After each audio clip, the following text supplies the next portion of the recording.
zástupce Ustreamu, pan Andrej Amberský. Pan Amberský, prosím. Tak dobrý deň aj z mojej strany. Som rád, že nás tak kráľovsky hostíte na tomto samite. Poprosím o prezentáciu z Ustreamu. Nebojte sa, moje slajdy nie sú zamerané na prezentovanie nejakých vízií alebo nejakých budúcich infraštruktúrnych veľmi projektov. Mojou úlohou bolo dostať panelovej diskusii na tomto fóre a klásť nejaké otázky, ktoré my ako tí, ktorí majú implementovať gas target model, nové pravidlá Európy, majú dávať do praxe a čo my vidíme ako momentálne dôležité si vyjasniť jedna s regulačnými úradmi, jednak s trhom a ako to potom implementovať. Videl by som to v dvoch základných parametroch a to je práve to, že vždycky sa bavíme o tom gas target modeli, ktorý je podľa mňa iba takou nadstavbou a dôležitým faktorom je práve tá infraštruktúra, tá prepojiteľnosť tých sietí, ako aj pán Wagner povedal. Dôležitosťou likvidity je práve mať dobre prepojené siete a mať možnosť dopraviť ten plyn ku konečnému odberateľu, ku konečnému zákazníkovi a podporovať obchodovanie. A druhý faktor je práve tie nové komerčné a regulačné pravidlá a ako sa dopracovať k požadovaným cieľom. Začneme s tým prvým len na úvod. Veľmi v krátkosti, Ustream je slovenský TSO operátor, ktorý zastrešuje kapacitu siete cez 90 miliard metrov rýchlových. V minulom roku sme prepravili 74 miliard metrov kubických. Samozrejme, dlhodobá história je hlavne z prepravy z východu na západ, ale momentálne vidíme veľký potenciál práve, ako tu bolo aj spomenuté, z prepravy sever-juh, respektíve západ-východ. A ako vidíte, veľkosť našej siete má 1000 MW, to znamená, tie kompresné výkony, ktoré táto sieť má, sú obrovské. Kde pôsobíme a čo možno vidíte na tých obrázkoch. Tie obrázky sú pre vás veľmi dobre známe, veľakrát je predstavovaný, ako vyzerá Nord Stream, South Stream, Nabucco. Čo by som ja možno len vypichol je, keď sa pozriete na objemy kapacít existujúcich systémov a keď sa pozriete na plánované nové projekty, tak sa veľmi ľahko môže stať, že vlastne dostupné kapacity budú zdvojnásobené oproti tým, ktoré sú existujúce. Je to možno trošku taký paradox. Na jednej strane to podporuje veľmi konkurenciu medzi operátormi sietí, na druhej strane si treba všimnúť, odkiaľ a kam tie systémy vedú. To znamená, že väčšinou sú zameraní jednosmerným spôsobom. Na druhej strane samozrejme správne identifikovala Európska únia a komisia to, že nie je len potrebné podporovať veľké projekty, ale treba to dať trošku aj do takého národného celoeurópskeho pohľadu. Samozrejme viete, z nášho pohľadu je veľmi dôležitý práve severo-južný plynárenský koridor. Ide samozrejme o veľmi ambiciózny plán, ktorý zahŕňa veľkú finančnú investíciu a preto bolo správne identifikované, že daný krok môže byť robený len v nejakých krokoch. To znamená, musia byť urobené parciálne projekty, parciálne prepojenie jednotlivých sietí. A je veľmi dôležité klásť potom otázku, ako tieto ciele budú dosahované, ako budú investované.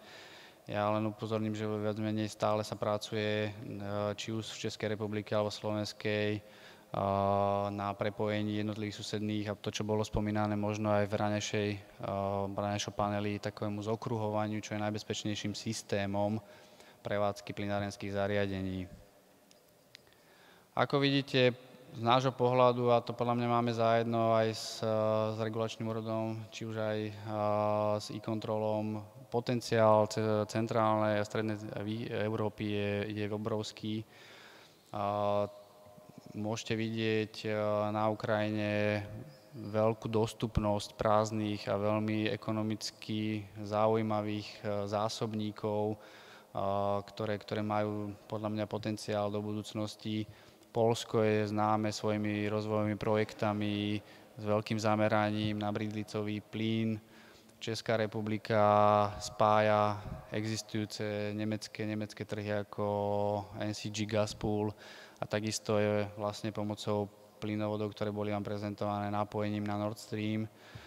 A z môjho pohľadu je veľmi radostná správa, že minulý týždeň slovenský operátor, to znamená Ustream a maďarský náprotivok podpísali Joint Development Agreement ohľadom slovensko-maďarského prepojenia. To znamená, že projekt naberá reálne kontúry a v roku 2015 by mal byť plne v prevádzke ďalšie prepojenie, ktoré je časťou práve toho severo-južného koridoru. A tým vlastne sa potom možno otvára aj otázka zmeny prepravy a smeru prepravy v tomto trhu. Ďalej samozrejme na Rakúsko, ako ste počuli, podielame sa na istom pohľade, ako by mal gas target model byť implementovaný, pretože je veľmi jednoduché napísať pravidlá, horšie ich je implementovať aj do praxe. A práve našou úlohou je pozrieť sa, ako mnohé teoretické záležitosti, ako trh na ne reaguje, ako sa dajú implementovať. Z mojej strany je práve to, čo bolo veľakrát spomenuté, veľmi dobre zacielený investičný projekt a infraštruktúra práve vedia zvýšiť likviditu trhu.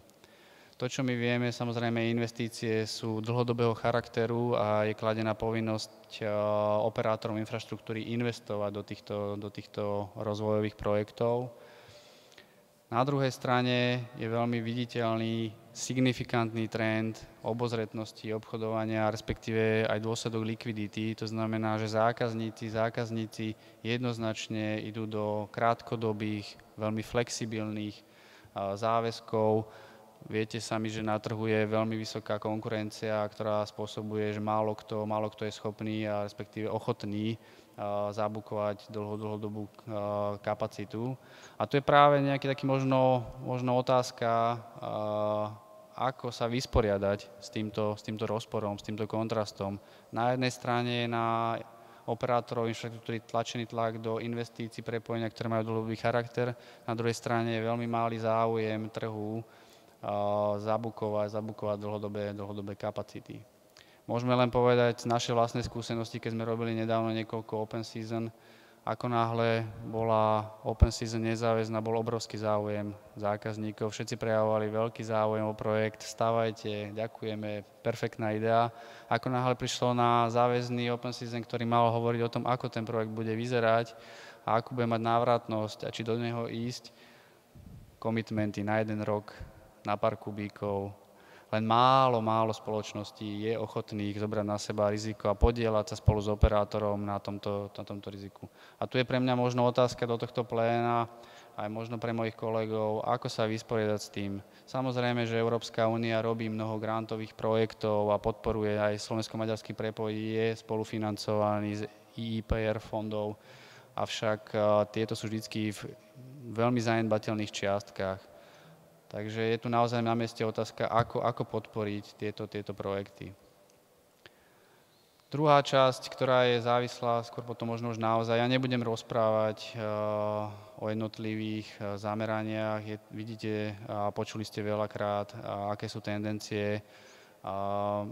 Z môjho pohľadu osobne môžem povedať, že istá harmonizácia a dávanie rovnakých pravidiel je vítané nielen trhom, ale aj samotnými operátormi. Otázku tu možno nás týkajú ďalšie záležitosti, ktoré z môjho pohľadu sú limitáciou slobodného podnikania.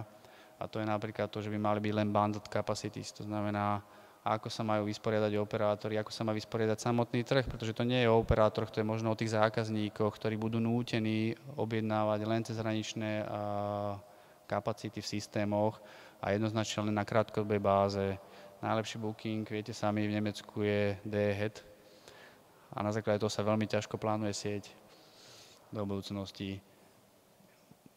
Možno len na ukážku, aby sme neboli len zameraní na otázky, ale aj na príklady. To znamená, že v spolupráci s Net4Gasom alebo aj s nemeckým Montransom Ustream spolupracuje na rozšírení systému Gatrack. To znamená, že máme záujem naozaj poskytovať tie bundlované produkty, uľahčiť dostupnosť kapacít jednotlivým účastníkom trhu a zároveň priniesť plyn na virtuálne trading pointy. Slovensko má takisto svoj vlastný trading point táto fáza je vlastne už implementačná medzi nami a mala by sa spustiť do ostrej prevádzky k 1. júlu 2012.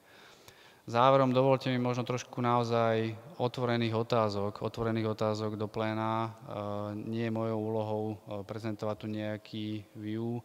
Chceme naozaj možno trošku rozprúdiť diskusiu na všetkých úrovniach market participantov, či je účelné limitovať produkty, ktoré poskytujú a ktoré by sa mali poskytovať. To znamená, že by sme mali poskytovať len bundled capacity bez toho, aby bolo dovolené jednotlivým užívateľom zóny si individuálne objednovať entry-exitové kapacity. A takisto to, čo sa naozaj momentálne presadzuje, je obchodovanie len a len v rámci virtuálnych trading pointov, čo z nášho pohľadu, keďže máme hranicu, ktorá susedí aj s neeurópskymi členmi vlastne Európskej únie, je to veľmi, veľmi obťažné docieliť, aby bol zakázaný tzv. Flange trading. Druhou možno takou otvorenou otázkou je, spomínali sme, že v roku 2014 by mal byť implementovaný gas target model. Otázkou je trh pripravený? Je dostatočné základné princípy fungovania spoločného harmonizované? Kedy bude trh pripravený na plnú implementáciu gas target model, aby sa neukázalo následne, že jeho implementácia bude sa zaškierať na istých infraštruktúrnych záležitostiach. Sami sme boli príkladom situácie vo februári, kedy došlo ku kráteniu plynu a fyzický congestion niektorých sietí vlastne akokoľvek zablokoval trading medzi jednotlivými zónami. A ďalej sa pýtame naozaj, je veľmi pozoruhodné, že isté trasy budú predimenzované, čo sa týka kapacít. Na druhej strane možno práve tie dôležité lokálne projekty, tie, ktoré by mali prepojiť jednotlivé tie zóny, je otázka, či tam nebudú chýbať investície, ako sa budú rozvíjať, ako bude región vyzerať. A v neposlednom rade, ako sa budeme spolupodielať na tomto krytí. Druhou otázkou je aj možno, či prílišná regulácia jednotlivých subjektov nedemotivuje investovať s presne určeným výnosom, či ako vidíte tendenciu v Európe, infraštruktúrne siete čím ďalej viac ovládajú finančné skupiny, penzijné fondy na základe dlhodobého stabilného rate of return, ale s malou mierou ochoty investovať do rizikových projektov. Toto sú moje nejaké otázky, samozrejme sme pripravení diskutovať a ďakujem vám zatiaľ za pozornosť.